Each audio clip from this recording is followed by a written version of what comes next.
7h37. Bonjour Adrien Gindre. Bonjour Votre invité ce matin, Éric Coquerel, président de la France Insoumise de la Commission des Finances à l'Assemblée nationale. Bonjour Éric Coquerel. Bonjour. On dira dans un instant un mot du Vendée Globe, parce qu'on ne le sait plus, mais vous avez travaillé pour le Vendée Globe. Mais d'abord, bien sûr, cette déclaration de politique générale du Premier ministre à 15h à l'Assemblée. Quoi qu'il dise, vous confirmez que la France Insoumise déposera et votera une motion de censure? S'il ne demande pas le vote de confiance, c'est probable, on déposera une motion de censure, oui, bien évidemment. Ce sera une motion de censure de la France Insoumise ou de la gauche plus largement? Non, je peux vous annoncer déjà qu'il y aura des insoumis, des écologistes, des communistes, voire même leur groupe. Et on est ouvert au fait que les socialistes, s'ils sont venus à la raison, la signent également. Pas à ce stade. Je ne sais pas, ce sera à eux de se déterminer. Vous voyez bien que c'est... Contrairement à ce que j'ai pu un peu lire dans la presse depuis quelques jours, ce n'est pas nous qui sommes isolés du tout. Bon, j'ai vu hier que du côté des socialistes, on découvre ce que moi je dis depuis une semaine, c'est-à-dire que le budget Bayrou sera le budget Barnier en pire. Bon, donc voilà, dont acte.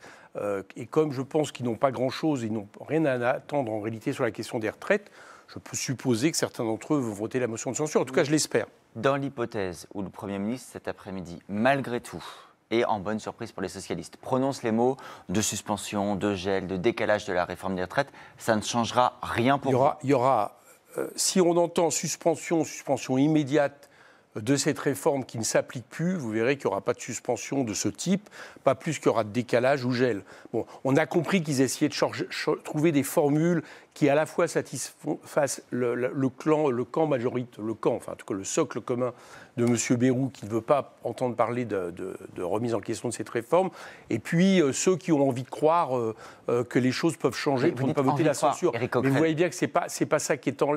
Alors j'ai entendu ce week-end, ça pourrait être appliqué en 2020, ça pourrait être suspendu en 2026, pourquoi pas la Saint-Glaglin aussi, vous voyez bien. Tout ça n'a pas de sens. Mais vous avez entendu également Olivier Faure, j'imagine, il y a quelques jours sur ce plateau. Il disait la gauche du tout ou rien, c'est aujourd'hui la gauche du rien. Voilà. Il défendait l'idée qu'il fallait tout tenter dans l'intérêt des gens concernés. J'ai entendu, et donc moi je lui ai répondu, la question c'est pas le tout ou rien, la question c'est le rien ou rien. Voilà, ça fait une semaine que nous disons, que je dis, puisque moi j'étais quand même assez au courant de ce qui se passait au niveau budget, que du côté du budget, il n'y avait rien à espérer pour un député NFP, c'est-à-dire notamment du côté des recettes de taxes supérieures, par exemple du capital, des ultra-riches et autres, et du côté des retraites, vous voyez bien avec moi qu'ils ne veulent pas remettre en question sur le fond cette réforme des retraites. Et M. Macron ne le veut pas. Et il a encore une importance dans le choix de ce gouvernement et dans ce que fera ce gouvernement.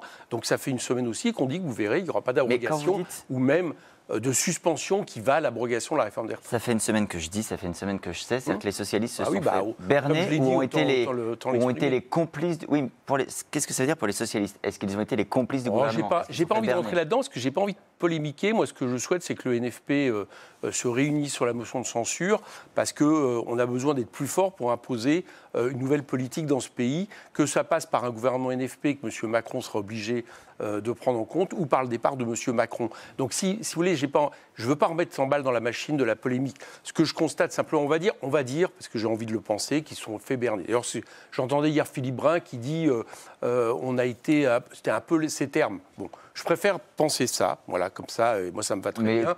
Et puis que tout le monde revienne à la raison, tout le monde constate qu'en réalité, on n'a pas été élu pour faire en sorte que le macronisme se maintienne dans ce pays. Quand vous dites je ne vais pas remettre 100 balles dans la machine à polémique, vous l'avez dit à Jean-Luc Mélenchon quand il parlait de forfaiture, d'irrespect total, de négociateur ridicule de servilité, de plat de lentilles servi à Olivier Faure. Oui, mais il a aussi dit dans des blogs qu'il souhaitait que le Parti socialiste, d'une certaine manière, revienne à la raison. Il n'a peut-être pas utilisé ces termes. Moi, je comprends très bien. Moi, il l'a dit de manière un peu plus musclée, je veux le dire publiquement. En tant que président de la Commission des Finances, j'étais élu par le NFP, proposé, donc je me dois d'avoir une certaine réserve dans les termes. Mais moi, je comprends très bien Jean-Luc Mélenchon et mes camarades de France Insoumise qui ont été très en colère quand on a appris tout d'un coup qu'il y avait une négociation, en plus affichée. Certains même l'ont assumé. Je pense à M. Roussel qui assumait le fait que écologistes, communistes, socialistes, les gens sérieux se retrouvent ensemble. Il dit l'union se compose autour de 3 forces politiques. 3, pas la France Insoumise. Je comprenais aussi notre colère quand on va négocier avec le gouvernement sur la base de rien et qu'on offre finalement à M. Macron et M. Bayrou le scalp du NFP. Bon, c'est quelque chose qui ne nous satisfait pas. On a été élus sur un programme, quand même, je le rappelle. Bon, voilà, les choses ont été dites. Maintenant, on a toujours dit en même temps qu'on souhaitait que les socialistes, au final, revotent la motion de censure. Et ce n'est pas encore joué. Donc j'espère que ça sera le cas jeudi. Et s'ils ne le font pas ? Eh bien, s'ils ne le font pas, ça sera...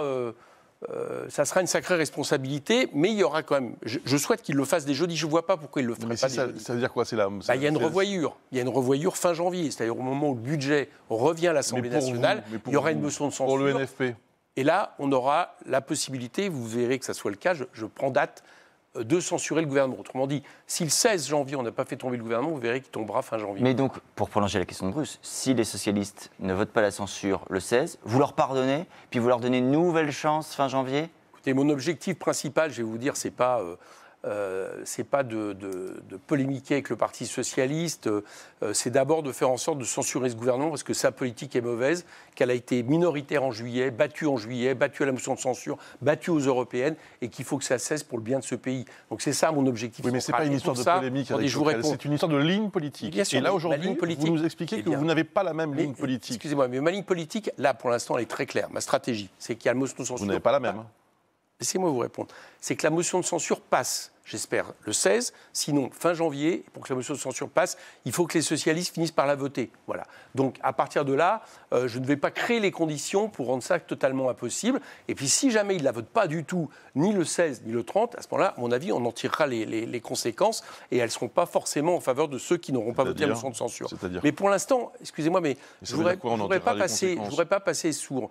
L'information que j'ai donnée au début, c'est que tout à l'heure, il va y avoir une motion de censure déposée par des insoumis, par des écologistes, par des communistes. Voilà, c'est ça qui me semble important.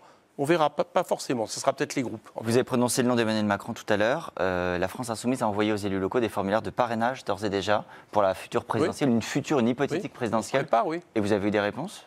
Oh bah écoutez, c'est pas moi qui m'en occupe, donc je ne pourrais pas vous donner des informations, mais je pense qu'il y a des retours. On se prépare parce que vous voyez bien que ce n'est pas totalement exclu. Il y a les commentaires. M. Macron a beau dire, si M. Bayrou est censuré, à un moment donné, c'est lui qui se retrouve totalement en première ligne, puisqu'il n'a pas voulu donner la possibilité au NFP de gouverner. Et là, à partir de là, eh bien, il l'a dit d'ailleurs, il faut qu'il y ait un retour au peuple, quelque part. Son idée de référendum, c'est celle-là, il a une intuition. Mais moi, je pense que le seul référendum qui vaille, c'est celui d'une présidentielle anticipée pour qu'on reprenne un peu, j'allais dire, un peu de logique politique dans ce pays. Allez, on va s'aérer 30 secondes avec Charlie Dalin qui boucle ce matin le Vendée Globe. 64 jours de course, record absolu, exploit humain, technique. Comment est-ce que vous le...